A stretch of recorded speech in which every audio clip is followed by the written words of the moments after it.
Hello guys, तर स्वागत आहे तुमचं आपली या यूट्यूब चॅनलवरती. मित्रांनो, चॅनलवर नवीन असाल तर चॅनलला सबस्क्राईब नक्की करा.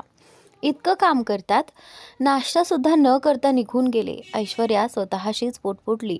ऐश्वर्याने आपलं सामान कार्तिकच्या खोलीतून काढून दुसऱ्या खोलीत हलवलं. तिला हे काहीसं खटकत होतं, पण तिला कार्तिकला नाराजही करायचं नव्हतं. नाश्ताही करून गेले नाहीत, काहीतरी चांगलं बनवते, ती पुन्हा स्वतःशीच म्हणाली. पण फ्रीज उघडून पाहिल्यावर लक्षात आलं की आत काहीच नव्हतं. तरीसुद्धा कार्तिकला इम्प्रेस करण्याचा तिचा प्रयत्न सुरूच होता. ती पर्स घेऊन खरेदीसाठी बाहेर पडली. आजूबाजूला चौकशी करून तिने कार्तिकला आवडणाऱ्या भाज्या घेतल्या आणि सुनीताजीनं शिकवलेला पदार्थ त्याच्या आवडीप्रमाणे बनवला. सगळं तयार झाल्यावर ती त्याची वाट पाहू लागली, पण कार्तिकने आजही तिच्याकडे नीटसं पाहिलं सुद्धा नाही. जेवण वाढलं आहे, ऐश्वर्याने सांगितलं. टेबलावर ऐश्वर्याचं सामान न पाहून कार्तिक मनातल्या मनात खुश झाला. हो, थोडक्यात म्हणाला. संपूर्ण टेबल कार्तिकच्या आवडत्या पदार्थांनी भरलेलं होतं. तो जेवू लागला. ऐश्वर्या मात्र आतुरतेने वाट पाहत होती. किमान एकदा तरी तो म्हणेल की जेवण छान झालंय, किंवा तिची थोडी तरी तारीफ करेल. पण कार्तिक रोज कामाचं कारण देत सोफ्यावर झोपायचा. कधी टी व्ही पाहतच झोपून जायचा. ऐश्वर्या त्याच्या काम संपण्याची वाट पाहत बसायची. ती स्वभावाने बोलकी असल्यामुळे शेजाऱ्यांमध्ये चांगली ओळख झाली होती. ती कितीही प्रयत्न केले तरी कार्तिक तिला फारसं नोटीस करत नव्हता. तरीही ती प्रयत्न करत राहायची. दररोज त्याच्या आवडीचं जेवण, सकाळी चहा, घर पूर्ण स्वच्छ करून नव्या सजावटीच्या वस्तू. घर आता खूप छान दिसू लागलं होतं. ती पैसे मागितले तर तिने कार्तिक देत असे, पण प्रश्न विचारले की तो फक्त तेवढंच उत्तर दे जितकं आवश्यक असे. जेवण कसं झालं? चांगलं झालं. चहा ठीक आहे ना? हो. मी कशी दिसते? छान. ती कधी कधी फोन करायची, कधी तो उचलायचा नाही, आणि उचललास तर मी बिझी आहे असं म्हणत कॉल कट करायचा. कार्तिकने अजून त्याच्या मित्रांना सांगितलं नव्हतं की त्याने लग्न केलेलं आहे आणि त्याची बायको त्याच्यासोबतच राहते. मात्र मोहल्ल्यात सगळ्यांना हे माहिती झालं होतं. कार्तिकपेक्षा जास्त लोक ऐश्वर्याला ओळखू लागले होते. ऐश्वर्याला हळूहळू वाटू लागलं की कार्तिक खूपच शांत स्वभावाचा आहे आणि फारसं बोलत नाही. तिनं त्याला तसाच स्वीकारायला सुरुवात केली. कार्तिकलाही आता ऐश्वर्याबद्दल फार अशी तक्रार उरली नव्हती. ऐश्वर्या त्याच्याकडून जास्त अपेक्षा ठेवत नव्हती, त्यामुळे तोही समाधानी होता. पण तो नेहमी स्वतःच गुरफटलेला असायचा. हा इतका शांत आहे तर आता पुढाकार मलाच घ्यावा लागेल, ऐश्वर्या मनातच म्हणाली. तिने पूर्ण बेडरूम आणि डायनिंग एरिया फुल आणि मेणबत्त्यांनी सजावला होता. कार्तिकच्या आवडीचं जेवण बनवलं. कार्तिक ऑफिसमधून घरी आला. हे सगळं काय आहे? लाईट गेली आहे का? मोहल्ल्यात तर आहे, तो म्हणाला. बहुतेक आपल्या घरातच गेली आहे. इलेक्ट्रिशियनला बोलावं लागेल. घरात मेणबत्त्या पाहून तो ऐश्वर्याकडे पाहू लागला. ऐश्वर्याने त्याच्या गळ्यात हात टाकत म्हटलं, माझ्या अनरोमॅन्टिक नवऱ्यासाठी सरप्राईज आहे. मला अंघोळ करायची आहे, असं म्हणत त्याने तिचे हात बाजूला केले आणि तिथून निघून गेला. हा तर मुलींपेक्षाही जास्त लाजाळू आहे, ती स्वतःशीच म्हणाली. तो बेडरूममध्ये गेला. तिथेही संपूर्ण बेड फुलांनी भरलेला होता. त्याला काहीच कळत नव्हतं. अचानक हिला काय झालंय, तो स्वतःशीच म्हणाला. दोघांनी एकत्र जेवण केलं. थोडा वेळ थांबा, मी लगेच येते, असं म्हणत ऐश्वर्या आत गेली. आज हिला काय झाले? कार्तिक मनात म्हणाला. ऐश्वर्याने नाईटी घातली. आजचा दिवस मी किती दिवसांपासून वाट पाहते. आज कार्तिक नक्कीच बदलतील. मी आज खूप सुंदर दिसते, ती उत्साहाने म्हणाली. ती बाहेर आली. कार्तिक टीव्ही पाहत होता. तिला पाहताच तो दुसरीकडे पडला. हे काय घातलं आहेस? तो म्हणाला. असं का लाजताय? मी तुमची बायको आहे, ती म्हणाली. जा आधी कपडे बदलून ये, तो कठोरपणे म्हणाला. का? मी चांगली दिसत नाही का? तिचा आवाज थरथरला. तू जे विचार करतेस किंवा जे हवंय ते कधीच होणार नाही. मला हे लग्न करायचंच नव्हतं, कार्तिक म्हणाला. तुम्ही काय बोलताय? ती हादरून म्हणाली. मी दुसऱ्या कोणावर तरी प्रेम करतो आणि या जन्मात मी फक्त तिलाच प्रेम करेन, तो म्हणाला. हे ऐकताच ऐश्वर्याच्या डोळ्यातून अश्रू वाहू लागले. मग माझ्याशी लग्न का केलं? ती रडत विचारत होती. माझं लग्न तिच्याशीच ठरलं होतं. मी गावाला तिच्याशीच लग्न करायला गेलो होतो. पण अचानक तिच्या जागी तू कशी काय आलीस? मला आजही कळत नाही, तो म्हणाला. तुम्हाला लग्नाआधी माहिती होतं ना की लग्न माझ्याशी होणार आहे? तिने विचारलं. हो, माझं लग्न जानूसोबत ठरलं होतं, पण तुमच्या घरच्यांनी शगुन घेऊन येऊन सगळं बिघडवलं. माझ्या बहिणीच्या घरात प्रॉब्लेम होऊ नये म्हणून माझं आयुष्यच उद्ध्वस्त केलं, तो म्हणाला. ऐश्वर्या रडत खोलीत निघून गेली. संपूर्ण रात्र ती रडतच राहिली. सकाळी बाहेर आली तेव्हा तिचे डोळे सुजलेले होते. मला माहिती आहे की मी तुला कधीच आनंदी ठेवू शकत नाही, कार्तिक म्हणाला. हे माहीत असूनही तुम्ही माझ्याशी लग्न केलं, तिने विचारलं. ती माझी मजबुरी होती. तुला हवं तेव्हा इथून जाऊ शकतेस, फक्त माझ्या बहिणीच्या घरात काही त्रास होऊ नये, तो म्हणाला. ऐश्वर्याचं मन पूर्णपणे तुटलं होतं, तरी सुद्धा ती त्याची काळजी घेत होती. पण आता तिने सगळ्या अपेक्षा सोडून दिल्या होत्या. आपण नवरा बायकोसारखं नाही, पण मित्रांसारखं राहू शकतो, कार्तिक म्हणाला. पण ऐश्वर्याने काहीच उत्तर दिलं नाही. ती पूर्णपणे शांत झाली होती. कार्तिकशी फारसं बोलत नव्हती. जितकं आवश्यक असेल तितकंच बोलायची. कार्तिक स्वतःहून तिला पैसे देऊन जायचा. दोघांमध्ये एक अदृश्य अंतर निर्माण झालं होतं. मला तुझ्याशी बोलायचं आहे, कार्तिक ऐश्वर्याला म्हणाला. हो, ऐश्वर्या शांतपणे उत्तरली. बस, असं म्हणत कार्तिकने तिला बसण्याचा इशारा केला. ऐश्वर्या सोफ्यावर बसली. मला माहिती आहे यात तुझी काहीच चूक नाही. माझा राग तुझ्यावर नाही. कदाचित आयुष्याने आपल्या दोघांशीच एक विचित्र खेळ केला आहे. तू काहीच बोलणार नाहीस का? कार्तिक म्हणाला. नाही, ऐश्वर्या म्हणाली. काहीतरी बोल, कार्तिक आग्रहाने म्हणाला. आता बोलायला उरले तरी काय? ऐश्वर्या उदासपणे म्हणाली. मला माहीत आहे, हे सगळं मी तुला आधीच सांगायला हवं होतं. पण इतक्यातच ऐश्वर्या तिथून उठून निघून गेली. हळूहळू कार्तिकने ऐश्वर्यासोबत पुन्हा एकत्र झोपायला सुरू केली होती. जरी त्यांच्यामध्ये उशी ठेवलेली असायची, पण कार्तिकने तिच्यासाठी एखादी छोटीशी गोष्ट जरी केली तरी ऐश्वर्या आनंदी व्हायची. कार्तिकला देखील तिच्याबद्दल वाईट वाटू लागलं होतं. पूर्वी खूप बोलणारी ऐश्वर्या आता पूर्णपणे गप्प झाली होती आणि त्याचं कारण कार्तिकच होता. त्यामुळे त्याला थोडंसं अपराधीही वाटत होतं. मात्र त्याच्यासोबतही तेच घडलेलं होतं. दुसरीकडे जान्हवीला राजवीरच्या ड्रायव्हरने थेट घरातूनच ऑफिससाठी उचललं होतं. पण जान्हवीचा मूड खूपच खराब होता. तिला एकटीने जाणं अजिबात आवडत नव्हतं. ऑफिसला जायची तिची अजिबात इच्छा नव्हती. पण जाताना राजवीरने तिला स्पष्ट सांगितलं होतं की सुट्टी घ्यायची नाही. त्यामुळे तिला नाईलाजाने जायचं होतं. राजशिवाय ऑफिसमध्ये माझं मनच लागणार नाही, जान्हवी स्वतःशीच पुटपुटली. ती आपल्या डेस्कवर बसलेली होती. तेवढ्यात मिस ऐना तिच्याकडे काही फाईल्स घेऊन आली. या घ्या, संध्याकाळपर्यंत पूर्ण करा, असं म्हणत मिस ऐना तिथून निघून गेली. हे काय आहे? आधीच माझा मूड नाही, त्यात एवढं सगळं काम, जान्हवी चिडून स्वतःशीच म्हणाली.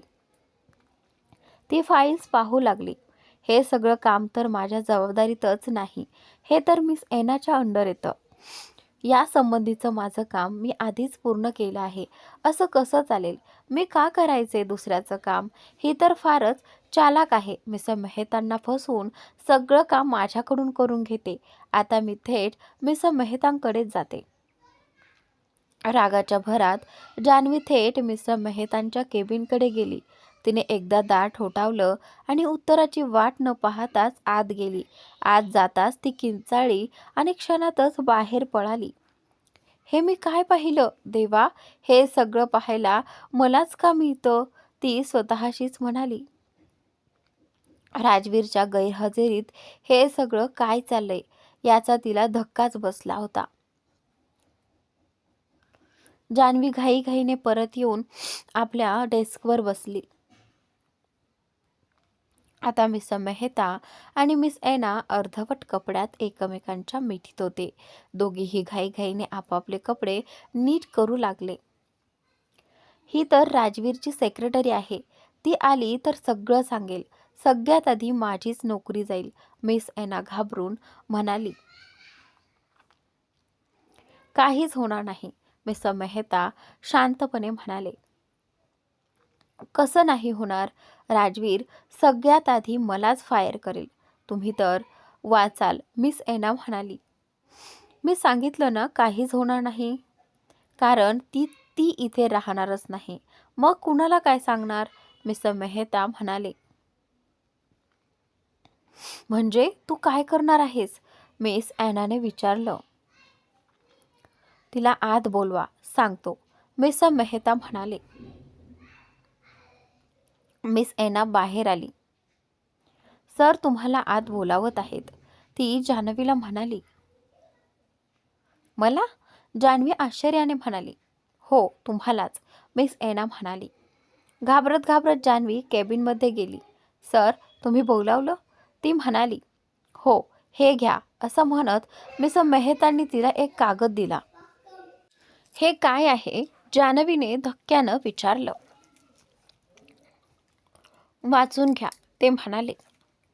कागद पाहताच जान्हवीचे डोळे विस्फारले. Termination letter? आता तुम्ही ते काम करू शकत नाही, मिस्टर मेहता थंडपणे म्हणाले. पण का? मी काय केलंय? जान्हवीने विचारलं. मी तुम्हाला नोकरीवरून काढतोय आणि आता या ऑफिसच्या आसपासही दिसू नका, ते म्हणाले.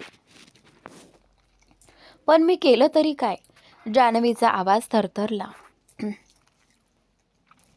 तुम्ही काहीच करत नाही. तुम्ही कंपनीसाठी ओझं बनले आहात. तुमचं वागणं फारच कॅज्युअल आहे. तुम्ही या ऑफिससाठी योग्य नाहीत. तुम्ही जाऊ शकता, मिस्टर मेहतांनी ठामपणे सांगितलं. पण कदाचित तुम्ही नीट ऐकलं नसेल, ते मध्येच म्हणाले. सरांच्या गैरहजेरीत तुम्ही मला काढू शकत नाही, जान्हवी म्हणाली. ते सगळं मी पाहून घेईन. अशा छोट्या निर्णयासाठी सरांना त्रास देण्याची गरज नाही, मिस्टर मेहता म्हणाले. जान्हवी तिथून निघून गेली. चूक स्वतःची आणि शिक्षा मला. माझ्याबरोबरच असं का होतं? असं पुटपुटत ती बाहेर पडली. राजवीरला काय सांगणार? तिला का काढलं? मिस एनाने विचारलं. त्याचाही विचार केला आहे, तू काळजी करू नकोस, मिस्टर मेहता म्हणाले. तुम्ही खरंच खूप स्मार्ट आहात. असं म्हणून मिस एनाने त्यांच्या गळ्यात हात टाकला. मिस एना आणि मिस्टर मेहता यांचं फार पूर्वीपासून अफेअर चालू होतं. मिस एनाला खरं तर राजवीरला फसवायचं होतं, पण राजवीरने तिला कधीच जवळ येऊ दिलं नाही. त्यामुळेच ती मिस्टर मेहतांची सेक्रेटरी बनली होती. ऑफिसमध्ये ती फक्त मिस्टर मेहतांच्या आधारावरच टिकून होती. कारण कामाच्या बाबतीत ती काहीच करत नव्हती. जान्हवी ऑटोने थेट घरी गेली. घरी पोहोचताच राजवीरचा फोन वाजला. जान्हवीने फोन हातात घेतला. ती जागी होते. तू कुठे आहेस? राजवीर जान्हवीला विचारतो.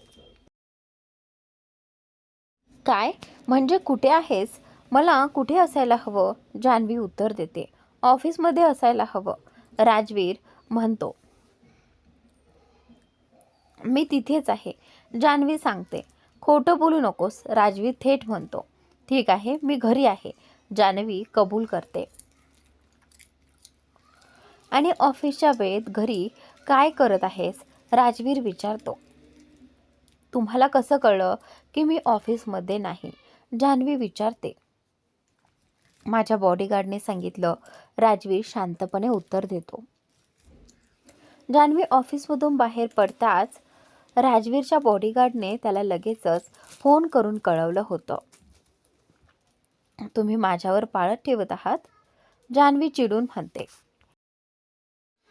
नाही, फक्त तुझ्या सुरक्षितेसाठी. विषय बदलू नकोस. ऑफिसच्या वेळेत घरी काय करत होतीस, राजवीर पुन्हा विचारतो. राजला सांगू का नाही, राहू दे. जाण्याआधी त्यांनी मला किती मोठं भाषण दिलं होतं, जान्हवी मनात विचार करते. काय झालं सांग ना, ऑफिसमध्ये काही गडबड केलीस का, राजवीर विचारतो. तुमचंही ना काही अर्थ आहे का याचा, जान्हवी म्हणते. माझा अर्थ एवढाच की ऑफिसमध्ये काही झालंय का, राजवीर स्पष्ट करतो. नाही, जान्हवी उत्तर देते. मग घरी का आलीस, राजवीर विचारतो. तुमच्याशिवाय मन लागत नव्हतं म्हणून घरी आले, जान्हवी हळू आवाजात म्हणते. जान, फक्त 1-2 दिवसांचीच गोष्ट आहे, राजवीर म्हणू लागतो. तुम्ही मला मिस करत नाही म्हणून असं नाही, मीही तुम्हाला मिस करते, जान्हवी ठामपणे म्हणते. तसं नाही, मी फक्त तुझ्यासाठीच बोलत होतो. ठीक आहे, काही हरकत नाही, मन नसेल तर राहू दे, राजवीर म्हणतो. थँक्यू, जान्हवी म्हणते आणि फोन कट करते. अरे, फोनच कट केला, किती लवकर राग येतो हिला, राजवीर स्वतःशीच पुटपुटतो. बरं झालं मी राजला काहीच सांगितलं नाही, परत येतील तेव्हा सांगते, नाहीतर उगाचच काळजी करतील, जान्हवी मनात विचार करते. सकाळी राजवीर जान्हवीला फोन करतो. जान्हवी उत्साहाने फोन उचलायला जाते पण थांबते. फोन उचलला तर ऑफिसला जायला सांगतील, नकोच, ती स्वतःशीच म्हणते. काही संकट आहे हे, जान्हवी पुटपुटते. मिस जान्हवी फोन का उचलत नाहीये, अजून झोपली असेल का, राजवीर स्वतःशीच बोलतो. दुपारी राजवीर पुन्हा फोन करतो. यावेळी जान्हवी फोन उचलते. जान, आजही ऑफिसला गेली नाहीस, राजवीर थेट विचारतो. हे काय आहे, कुणी असं बोलतं का, गुड मॉर्निंगही नाही, जान्हवी नाराजीने म्हणते. गुड मॉर्निंगची वेळ केव्हाच संपली आहे, तू ऑफिसला का नाही गेलीस ते सांग, राजवीर म्हणतो. तुम्ही मला बॉस म्हणून फोन केला आहे की बॉयफ्रेंड म्हणून, जान्हवी विचारते. याचा काय अर्थ, राजवीर गोंधळून विचारतो. जर बॉयफ्रेंड म्हणून फोन केला असेल तर असे फालतू प्रश्न विचारू नका, आणि बॉस म्हणून केला असेल तर सॉरी, मी सुट्टीवर आहे, जान्हवी स्पष्ट सांगते. ठीक आहे, पण सकाळी फोन केला तेव्हा उचलला का नाहीस, राजवीर विचारतो. माझी झोप उडाली नव्हती, जान्हवी म्हणते. जान, राजवीर म्हणतो. रात्री उशिरापर्यंत तुम्हीच बोलत होता, मी माणूस आहे, तुमच्यामुळेच झालंय, मला दोष देऊ नका, जान्हवी म्हणते. ठीक आहे, राग करू नकोस, काय होणार आहे, जास्तीत जास्त मिस मेहता येतील आणि म्हणतील मिस जान्हवी त्यांच्या कामाबाबत अजिबात सिरियस नाहीत, राजवीर म्हणतो. ते तर येणारच, जान्हवी म्हणते. त्यांच्याकडे दुसरं काय काम आहे, त्यासाठीच ते पैसे देतात, राजवीर म्हणतो. मग थोडे पैसे कमी द्या ना, जान्हवी हसत म्हणते. जान, आता मला तुझ्यासाठी नवा बहाणा शोधावा लागेल, राजवीर म्हणतो. मग तुम्हीच सांगा, जान्हवी सहजपणे म्हणते. मी पाहतो, आधी तू तुझं काम नीट आणि गंभीरपणे कर, राजवीर म्हणतो. ठीक आहे, जान्हवी उत्तर देते. जी, राजवीर हसतो. जान्हवी दुसऱ्या दिवशी ऑफिसला जात नाही. संध्याकाळी राजवीर घरी येतो. त्याने जान्हवीला सांगितलं नव्हतं की तो येणार आहे. रात्रीची वेळ असते, बेल वाजते. यावेळी कोण असेल, जान्हवी स्वतःशीच विचार करते. ती दरवाजा उघडते. समोर राजवीर फुलांचा बुके घेऊन उभा असतो. राजवीरला पाहताच जान्हवी आनंदाने त्याच्यावर उडी मारते आणि त्याला मिठी मारते. राजवीरही तिला घट्ट मिठी मारतो. तो तिला घराच्या आत घेऊन येतो आणि दार बंद करतो. मी तुला खूप मिस केलं, जान्हवी राजवीरकडे पाहत म्हणते.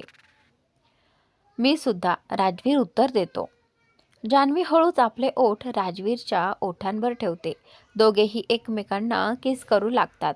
किस करत करत राजवीर तिला सोफ्यावर झोपवतो. तो आपला कोट काढतो आणि पुन्हा तिला किस करू लागतो. जान्हवीचे हात कधी त्याच्या मानेवर तर कधी त्याच्या छातीवर फिरत असतात. तर राजवीरचे हात तिच्या कमरेवर असतात. तुम्ही येणार आहात हे मला सांगितलं का नाही, जान्हवी विचारते. मी सरप्राईज द्यायचं ठरवलं होतं. कसं वाटलं, राजवीर हसत म्हणतो. खूप छान, जान्हवी म्हणते. जान्हवी राजवीरच्या मांडीवर बसते. मी तुम्हाला खूप मिस केलं. तुमच्याशिवाय मला खूप कंटाळा येतो, ती म्हणते. आणि तू ऑफिसलाही गेली नाहीस, राजवीर म्हणतो. हो, आणि कदाचित जाणारही नाही, जान्हवी शांतपणे उत्तर देते. का, असं का बोलतेस? आता तर मी आलोय, राजवीर म्हणतो. मला कामावरून काढलं आहे, जान्हवी सांगते. काय, असं काय बोलतेस? कोणी काढलं, राजवीर आश्चर्याने विचारतो. जान्हवी त्याच्याकडे आपलं टर्मिनेशन लेटर आणून देते. हे काय आहे, राजवीर विचारतो. टर्मिनेशन लेटरच आहे. तुम्हाला वेगळं काय वाटते, जान्हवी म्हणते. मी मजाक करत नाहीये, जान, राजवीर गंभीरपणे म्हणतो. मी सुद्धा नाही, जान्हवी उत्तर देते. पण हे तुला कोणी दिलं, राजवीर विचारतो. मिस्टर मेहतांनी, जान्हवी सांगते. जान, मी तुला सांगितलं होतं ना रेग्युलर राहायला, राजवीर म्हणतो. त्यांनी मला आधीच काढलं होतं, म्हणून मी ऑफिसला जात नव्हते, जान्हवी म्हणते. मी फक्त 1-2 दिवस बाहेर गेलो होतो, राजवीर म्हणतो. यात माझी काही चूक नाही, जान्हवी ठामपणे म्हणते. जर तुझी चूक नाही तर त्यांनी तुला काढलं का, राजवीर विचारतो. ते, जान्हवी गोंधळते. तिला राजवीरला खरं कारण कसं सांगावं हे कळत नव्हतं. जान, 1 दिवस तरी नीट काम करू शकली नसतीस का? तुला माहिती होतं की मी ऑफिसमध्ये नाहीये, तरी सुद्धा तू, राजवीर बोलत राहतो. मी तुम्हाला आधीच सांगितलं आहे की माझी काहीच चूक नाहीये. मी माझं काम नीटच करते. तुम्हाला काय म्हणायचं आहे? मी काम चांगलं करत नाही. तुम्ही मला ऑफिसमध्ये फक्त तुमची गर्लफ्रेंड आहे म्हणून ठेवलं होतं का? जान्हवी दुखावलेल्या आवाजात विचारते. मी असं काहीही म्हटलं नाही, राजवीर म्हणतो. मी तुम्हाला सांगते, माझी निवड तुमची गर्लफ्रेंड होण्याआधीच झाली होती. समजलं का, जान्हवी म्हणते. ती निवड मीच केली होती, राजवीर उत्तर देतो. तुमच्या आठवणीत काही प्रॉब्लेम आहेत का? तुम्ही तिथे उपस्थितच नव्हता, जान्हवी म्हणते. पण मी CCTVवर इंटरव्ह्यू लाईव्ह पाहिले होते आणि तिथे बसलेल्या ज्युरीने तुला नाही तर मिस मेहतांची सेक्रेटरी मिस ॲनाला सिलेक्ट केलं होतं, राजवीर सांगतो. पण, जान्हवी काही बोलणार तोच. मी तुला सिलेक्ट केलं होतं, राजवीर म्हणतो. मग यावरून माझी चूक आहे हे कसं सिद्ध होतं, जान्हवी विचारते. मग सांग, चूक कुणाची आहे, राजवीर विचारतो. मिस्टर मेहतांची, जान्हवी उत्तर देते. अच्छा, ते कसं, राजवीर विचारतो. मी सुरुवातीपासूनच सांगते, जान्हवी म्हणते. राजवीर शांतपणे ऐकतो. मी ऑफिसला गेले. थोड्याच वेळात मिस एना माझ्याकडे आली आणि मला फाईल्स देत म्हणाली की सगळं काम मला करायचं आहे. 1-2 फाईल्सचं काम केल्यानंतर मला लक्षात आलं की हे सगळं काम माझं नाही, मिस एनाचंही आहे. म्हणून मी ठरवलं की मिस्टर मेहतांकडे तक्रार करावी आणि मी त्यांच्या केबिनमध्ये गेले, जान्हवी सांगते. हे तू माझ्या अनुपस्थितच करायचं होतं का? माझी वाट पाहू शकली नसतीस का? माझ्याकडे ही तक्रार करू शकली असतीस. राजवीर म्हणतो. ते जान्हवी बोलता बोलता थांबते. मग तू त्यांना असं काय सांगितलंस की त्यांनी तुला टर्मिनेशन लेटर दिलं? राजवीर विचारतो. मी काहीच बोलले नाही, जान्हवी म्हणते. मग त्यांनी तुला असंच काढून टाकलं? राजवीर विचारतो. हो, जान्हवी उत्तर देते. काय हो? राजवीर विचारतो. मला बोलण्याची संधीच दिली नाही, जान्हवी म्हणते. तू आत गेलीस आणि त्यांनी तुला बोलायच्या आधीच लेटर दिलं? राजवीर विचारतो. नाही, जान्हवी म्हणते. मग? राजवीर विचारतो. मी त्यांना मिस ॲना सोबत पाहिलं होतं, जान्हवी हळू आवाजात सांगते. ते तर नेहमीच मिस ॲना सोबत असतात, राजवीर म्हणतो. काय? तुम्हाला हे आधीच माहिती होतं? जान्हवी धक्क्यात विचारते. काय? राजवीर म्हणतो. ती त्यांची गर्लफ्रेंड आहे, जान्हवी राजवीरला म्हणाली. मग तो बहुतेक विवाहित असावा, राजवीर शांतपणे म्हणाला. मिस एना त्यांची पत्नी आहे, जान्हवीने ठामपणे उत्तर दिलं. काय? काय बोलताय तुम्ही? राजवीर आश्चर्याने जान्हवीकडे पाहत म्हणाला. तुम्हीच तर म्हणालात, जान्हवी म्हणाली. मी असं कधी म्हटलं की मिस एना त्यांची पत्नी आहे? राजवीरने स्पष्ट विचारलं. मग काय? जान्हवी चिडून म्हणाली. तुम्ही काहीतरी चुकीचं पाहिलंय का? राजवीर विचारत म्हणाला. खूपच चुकीचं, जान्हवी ठामपणे म्हणाली. नॉक करायचं असतं ना जान, राजवीर समजावून म्हणाला. मी नॉक केलं होतं, नॉक करून मी आत गेले, जान्हवीनं उत्तर दिलं. समोरचा या म्हणेपर्यंत आत जायचं नसतं, राजवीर म्हणाला. मला राग आला होता. ते नेहमी असंच करतात. मला आत्ता कळलं मला का करतात ते. त्या आनाचं सगळं काम माझ्याकडूनच का करून घेतात ते, जान्हवी संतापून म्हणाली. जान?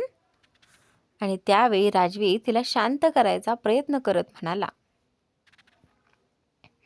काय जान, माझी चूक काढताय. तुमच्या गैरहजेरीत ऑफिसमध्ये हे सगळं चालू असतं? जान्हवी म्हणाली. तो त्यांचा वैयक्तिक विषय आहे, मला त्याच्याशी काही देणं घेणं नाही, राजवीर म्हणाला. ऑफिसमध्येच का असे ना, जान्हवी टोमणं मारत म्हणाली. मला फक्त कामाशीच मतलब आहे, राजवीर ठामपणे म्हणाला. तुमचं काही होणार नाही, तुम्हाला नेहमी माझी चूक दिसते, जान्हवी नाराज होत म्हणाली. मग मी काय करू तुमचं? राजवीर हताशपणे म्हणाला. मी काय केलं आहे? जान्हवीनं विचारलं. तुम्ही किती दिवस ऑफिसमधून गायब होता हे तुम्हाला माहिती आहे, राजवीर म्हणाला. आता माझ्या चुका आठवायला लागलात, जान्हवी चिडून म्हणाली. मी इतकं फेवर केलं तर लोकांना संशय येईल, राजवीर स्पष्ट म्हणाला. मिस्टर मेहता अनेकदा राजवीरला जान्हवीला कामावरून काढायला सांगत होते, कारणांसकट. पण प्रत्येक वेळी राजवीर काही ना काही कारण देऊन टाळायचा. दुसरी कोणतीही गोष्ट असती तर केव्हाच काढून टाकलं असतं. मिस्टर मेहताच्या कर्मचाऱ्यांविषयी तक्रार करत राजवीर त्यांनाच लगेच काढायचा. पण जान्हवीबाबत तो नेहमी मवाळ होता. मिस्टर मेहता अनेक वर्षांपासून राजवीरसाठी प्रामाणिकपणे काम करत होते, कारण राजवीरचा वैयक्तिक नंबर फक्त त्यांच्याकडेच होता. सर्व बिझनेस पार्टनर, डीलर यांच्याशी संपर्कही तेच ठेवत. मग मी दुसरी नोकरी शोधू का? जान्हवी विचारत म्हणाली. नाही, राजवीरही म्हणाला. राजवीर त्वरित म्हणाला. मग? जान्हवी म्हणाली. जान्हवीने प्रश्न केला. उद्या ऑफिसला या, राजवीर म्हणाला. मला टर्मिनेशन लेटर दिले, जान्हवी म्हणाली. माझ्याशिवाय ते तुम्हाला काढू शकत नाहीत. ऑफिसला या, ते कारणांसकट तयार असतील. त्याआधी तुम्ही त्यांना जाऊन सांगा, राजवीर म्हणाला. काय? जान्हवीनं विचारलं की काय जाऊन सांगू, की जर त्यांनी काही केलं तर तुम्ही त्यांच्याबद्दल सगळ्यांना सांगाल. राजवीर म्हणाला. ठीक आहे, जान्हवीही म्हणाली. मिसेस मेहता विवाहित आहेत. जान्हवी म्हणाली. हो तर? राजवीर म्हणाला. त्यांच्या बायकोला माहिती असेल. जान्हवी म्हणाली. तुम्हाला काय करायचं आहे? राजवीर विचारत म्हणाला. ते आपल्या बायकोला फसवत आहेत. जान्हवी म्हणाली. इतक्या डोक्याला ताण देण्याची गरज नाही. राजवीर म्हणाला. कसे कसे लोक कामावर ठेवलेत तुम्ही? जान्हवी टोमणा मारत म्हणाली. ऑफिसमध्ये मिस एना जान्हवीला पाहून तिच्या जवळ आली. तुला ऐकू आलं नव्हतं का? ती म्हणाली. ऐकूही आलं आणि काहीतरी दिसलंही. जान्हवी म्हणाली. काय बडबड करतेस? मिस एना चिडून म्हणाली. सरांना जाऊन सांगते. जान्हवी म्हणाली. तुला मी पाहून घेईन. मिस एना धमकी देत म्हणाली. मिस एना थेट मिस मेहतांच्या केबिनमध्ये गेली. काही वेळातच मिस मेहतांनी जान्हवीला बोलावलं. तुला सांगितलं नव्हतं का ऑफिसला येऊ नकोस? ते म्हणाले. तुमच्या गर्लफ्रेंडने सांगितलं नाही का? जान्हवी शांतपणे म्हणाली. ही फाईल घे, एकदा चेक कर. मिस मेहता म्हणाले. हे काय आहे? जान्हवीनं विचारलं. याच तुझ्या सगळ्या चुकांची नोंद आहे. तू इथे आल्यापासून किती अनियमित आहेस. रोज उशिरा येतेस. सगळ्या कर्मचाऱ्यांच्या सही आहेत. तू ऑफिसचं वातावरण बिघडवतेस. ते म्हणाले. आणि जर मी सगळ्यांना तुमचं सत्य सांगितलं तर? जान्हवी म्हणाली. तसं विचारही करू नकोस. तूच अडचणीत येशील. कालची आलेली मुलगी कोण विश्वास ठेवेल? आणि लोक म्हणतील की तुला काढल्यामुळे तू बदनामी करतेस. वरून मी अब्रू नुकसानीचा केसही करीन. मिस मेहता धमकावत म्हणाले. बरं, आणि तुमची बायको? तुम्ही विवाहित आहात ना? तिला सांगितलं तर? जान्हवी म्हणाली. जीभ सांभाळून बोल. मिस मेहता चिडून म्हणाले. ठीक आहे, मग मी जाते, वहिनींना भेटते. जान्हवी म्हणाली. मिस मेहता घाबरून म्हणाले. काय झालं? जान्हवीनं विचारलं.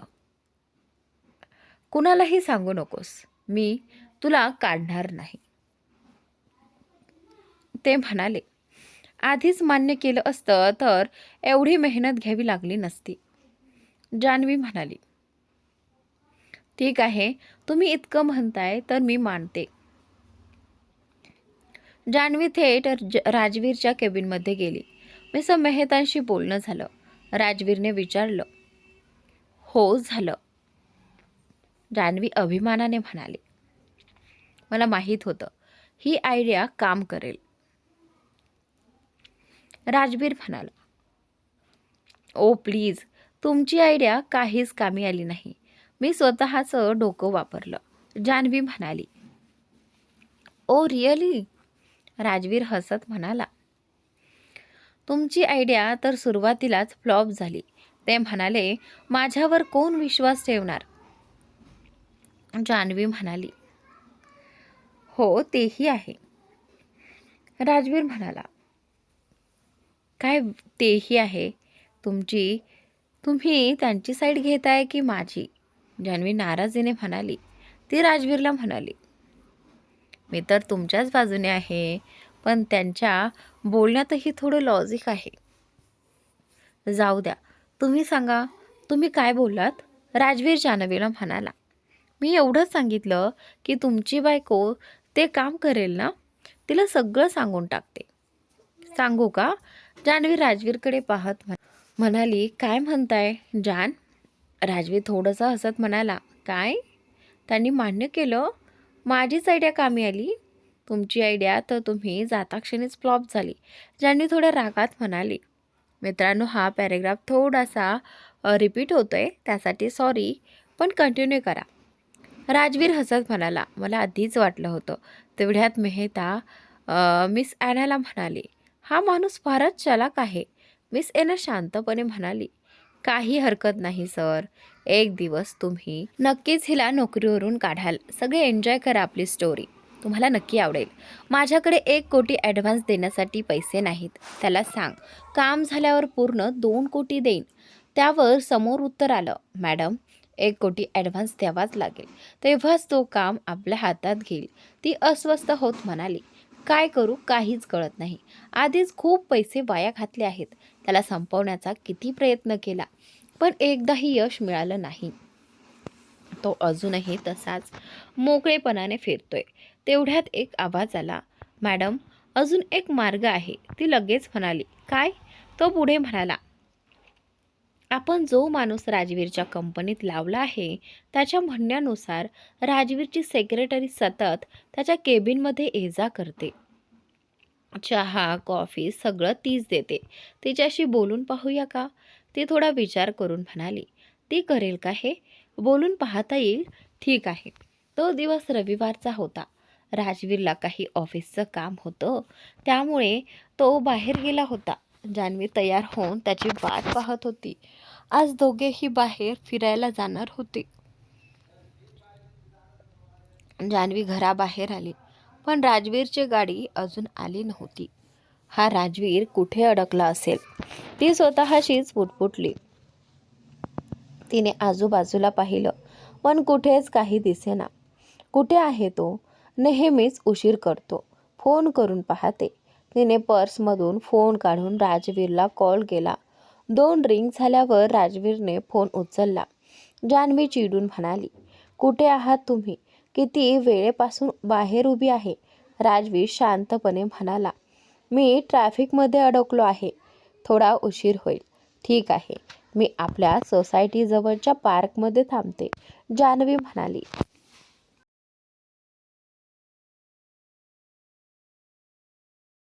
ठीक आहे जान, मी तिथूनच तुम्हाला घेईन, राजवीर म्हणाला. मी पार्कमध्ये पोहोचल्यावर कॉल करते, जान्हवी म्हणाली. हो हो, तोपर्यंत मी पोहोचतेच, राजवीरने उत्तर दिलं. जान्हवीच्या सोसायटीपासून थोड्याच अंतरावर एक खूप सुंदर पार्क होतं. साधारण 10 मिनिटाचा रस्ता होता. जान्हवी चालत पार्ककडे निघाली. काय विचित्र माणूस आहे हा. कोण आपल्या गर्लफ्रेंडला वाट पाहायला लावतो आणि वर म्हणतो, मी बेस्ट बॉयफ्रेंड आहे. इतरांचे बॉयफ्रेंड तासनतास वाट पाहतात आणि माझा हा मलाच वेट करायला लावतो. ती स्वतःशीच बोलत चालत होती. दुसरीकडे राजवीर स्वतःशीच म्हणत होता, अरे देवा, आज ट्रॅफिक खूपच आहे. आज जान माझ्यावर फारच रागावणार. अर्धा तास तरी तिचा राग शांत करण्यात जाईल. चला तयार राहूया. आज राजवीर स्वतः गाडी चालवत होता. त्याच्या पुढे मागे दुसरी कुठलीही गाडी नव्हती. तो पूर्णपणे एकटाच होता. जान्हवी पार्कमध्ये पोहोचली, पण राजवीर अजूनही आला नव्हता. तिने आजूबाजूला पाहिलं आणि रागाने पुन्हा फोन लावला. राजवीरने फोन उचलताच जान्हवी चिडून बोलू लागली, कुठे आहात तुम्ही? मला तर कुठेच दिसत नाहीयेत. फक्त थोडा वेळ, जवळच पोहोचलो आहे, राजवीर म्हणाला. राहू द्या, मला काही गरज नाही, मी घरीच निघते, जान्हवी रागात म्हणाली. अरे जान, थांबा ना प्लीज, थोडा वेळ पार्कमध्येच थांबा, मी लगेच येतो, राजवीर काकुळतीला आला. ठीक आहे, एवढंच म्हणत जान्हवीने फोन ठेवला. या माणसाचं काहीच होणार नाही. चला जान्हवी, आता वाट पाहाच, याचा काहीच भरोसा नाही, कधी कुठे विसरूनच जाईल, ते स्वतःशीच म्हणत पार्कमध्ये थांबली. जान्हवी पार्कच्या गेटकडे चालू लागते. तेवढ्यात तिच्या समोर येऊन एक मोठी गाडी येऊन थांबते. जान्हवी 2 सेकंद तिथेच थबकते. त्या गाडीतून एक बाई बाहेर उतरते. तिने काळ्या रंगाचा लांब बटनांचा फ्रॉक घातलेला असतो. डोक्यावर काळी हॅट, डोळ्यांवर काळे गॉगल, त्यामुळे तिचा चेहरा नीट दिसत नव्हता. जान्हवी काही क्षण तिच्याकडे पाहत राहते आणि मग पार्कमध्ये आत जाण्यास वळते. अरे ऐक मुली, मागून एक जड आवाज येतो. आवाज ऐकताच जान्हवी मागे वळून पाहते. तिला वाटतं की कुणीतरी तिलाच हाक मारली आहे. ती बाई जान्हवीकडे चालत येऊ लागते. ती आपल्या दिशेने येताना पाहून जान्हवी थोडी घाबरते. आपल्याला काय हवं आहे असं म्हणत जान्हवी आपल्या पर्सवरची पकड घट्ट करते आणि पावलं मागे सरकवते. त्या बाईचे कपडे खूपच भीतीदायक वाटत होते. पाहून असं वाटत होतं की जणू ती कुणाला किडनॅप करणारीच असेल. घाबरू नकोस, तू अशी घाबरतेस जणू भूतच पाहिलंस, ती बाई शांतपणे म्हणते. नाही, मला सांगा, आपल्याला काय हवं आहे? जान्हवी पुन्हा विचारते. मला तुझ्याशी थोडं बोलायचं आहे, ती बाई म्हणते. पण मला काहीच बोलायचं नाही, असं म्हणत जान्हवी पार्कच्या आत पळत जाते. ती जाऊन तिथे असलेल्या एक बेंचवर बसते. भीती आणि धावपळीमुळे तिचा श्वास जोरात चाललेला असतो. बेंचवर बसून ती थोडा वेळ खोल श्वास घेते. तेवढ्यात ती थोडी रिलॅक्स होते. इतक्यात तिला दिसतंय की तीच बाई पुन्हा तिच्याच दिशेने येत आहे. रिलॅक्स जान्हवी, घाबरतेस कशाला? इथे एवढे लोक आहेत, काही होणार नाही, ती स्वतःला समजावत म्हणते. असं म्हणून ती आजूबाजूला पाहते, पण पार्कमध्ये फारसे लोक नसतात. 2-4 वृद्ध लोक बेंचवर बसून गप्पा मारत असतात आणि काही लहान मुलं झुल्यावर खेळत असतात. इथे तर कुणीच नाही. आज तर तू गेलीस जान्हवी. राज कुठे आहात? ती मनातच कुजबुजते. तोवर ती बाई येऊन जान्हवीच्या शेजारीच बेंचवर बसते. घाबरू नकोस, मी फक्त तुझ्याशी थोडं बोलायला आले आहे, ती बाई म्हणते. ही जबरदस्ती बरी नाही, मला तुमच्याशी काहीही बोलायचं नाही, जान्हवी ठामपणे म्हणते. विचार कर, हे तुझ्याच फायद्याचं आहे, ती बाई म्हणते. माझा फायदा? मी तुम्हाला ओळखतही नाही, जान्हवी म्हणाली. जान्हवी बोलत असतानाच ती बाई मध्येच तिला थांबवत म्हणते. तू मला ओळखत नाहीस, पण मी तुला ओळखते आणि तेवढंच पुरेसं आहे. मला ओळखणं तुझ्या आवाक्याबाहेर आहे. आपण मला ओळखता? कसं? जान्हवी आश्चर्याने विचारते. तेवढ्यात राजवी तिथे येतो. तो आजूबाजूला नजर फिरवतो, मग त्याची नजर त्या बेंचवर जाते जिथे जान्हवी बसलेली असते. ही जान कोणाशी बोलते? तो स्वतःशीच पुटपुटतो. तो जान्हवीकडे जायला पावलं टाकतो, पण अचानक थांबतो. समोर बसलेल्या बाईला तो ओळखतो.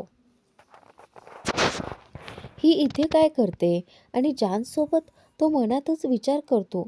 जान्हवी आणि माया बोलत असलेली पाहून राजवीर त्यांच्या मागच्या बेंचवर शांतपणे बसतो, जेणेकरून तो संभाषण ऐकू शकेल. तू ओपेरा इंडस्ट्रीजमध्ये काम करतेस ना? राजवीरची सेक्रेटरी आहेस ना? असं म्हणत ती बाई आपले काळे गॉगल काढते. गॉगल काढताच जान्हवी तिला नीट पाहते आणि ओळखते. ही तर राजची सावत्र आहे, पण ही माझ्याशी का बोलते? जान्हवी मनातच विचार करते. हो, मी तिथेच काम करते, पण तुम्हाला कसं माहिती? जान्हवी ओळखी असल्याचं नाटक करत, अनोळखी असल्याचं नाटक करत म्हणते. ते जाणून घेणं तुझ्यासाठी गरजेचं नाही.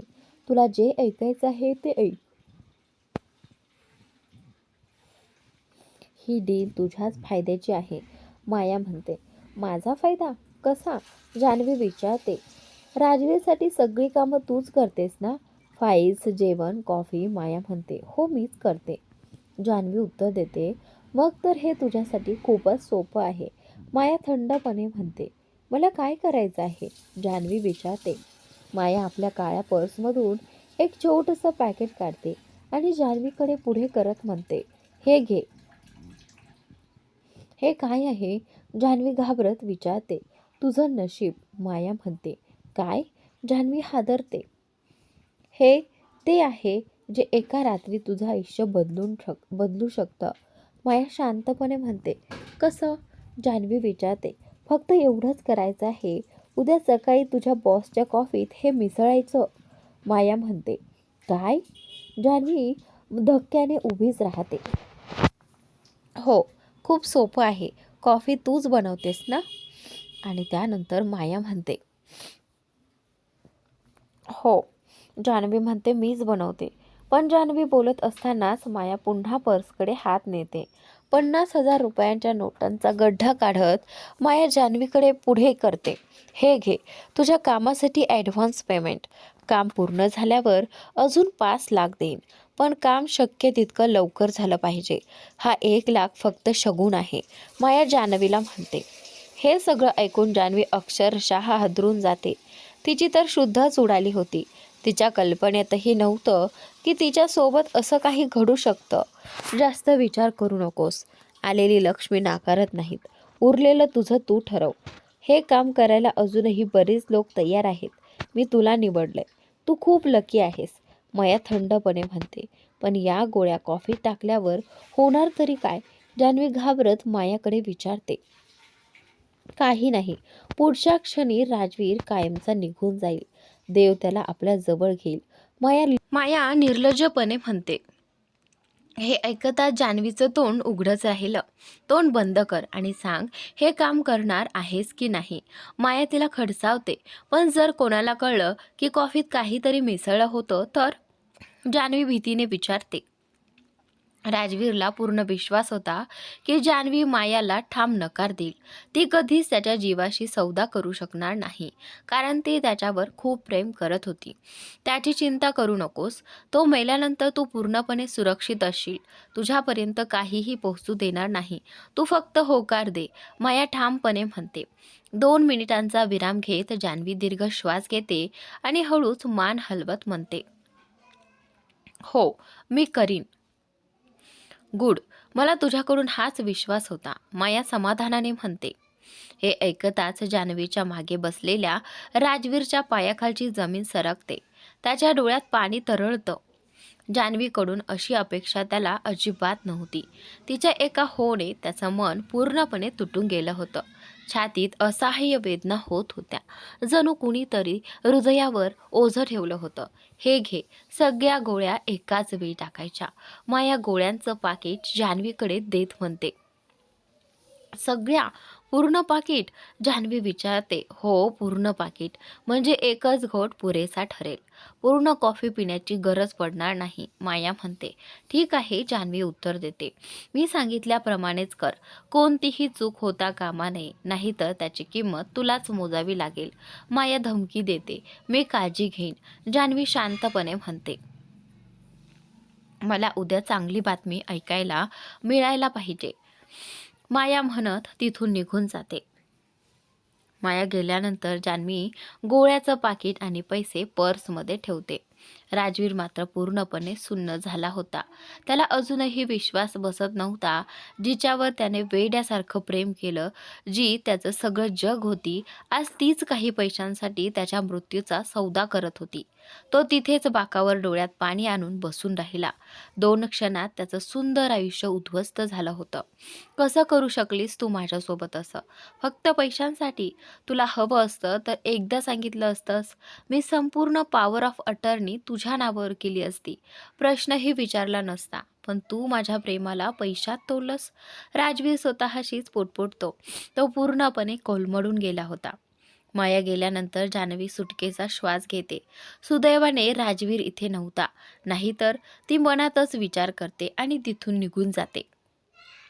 तिने आजूबाजूला पाहिलं, पण राजवीर कुठेच दिसला नाही. तिने फोन काढून त्याचा नंबर लावला. फोन वाजताच राजवीर भानावर येतो. स्क्रीनवर जान्हवीचं नाव पाहून तो मागे वळून पाहतो, पण ती दिसत नाही. तो डोळे पुसत फोन उचलतो.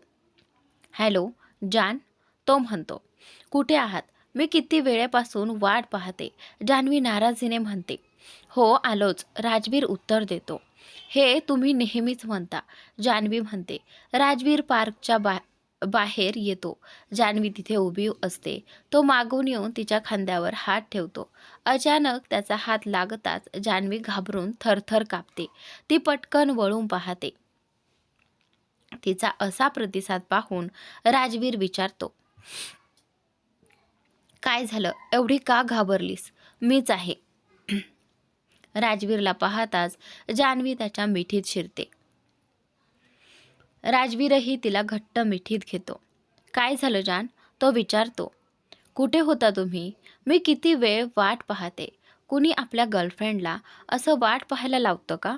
जान्हवी म्हणते. सॉरी, राजवीर हळूच म्हणतो. नाही, असं म्हणत जान्हवी त्याला आणखी घट्ट मिठी मारते. बरं, आता मला सोड, राजवीर म्हणतो. का? का सोडू? मी नाही सोडणार, जान्हवी हट्टाने म्हणते. आपण पब्लिकमध्ये उभे आहोत, सगळे आपल्याकडेच पाहत आहेत, राजवीर हळूच म्हणतो. तर मित्रांनो, आजचा भाग इथे संपलेला आहे. पुढील भाग नक्की पहा, खूपच इंटरेस्टिंग ठरणार आहे.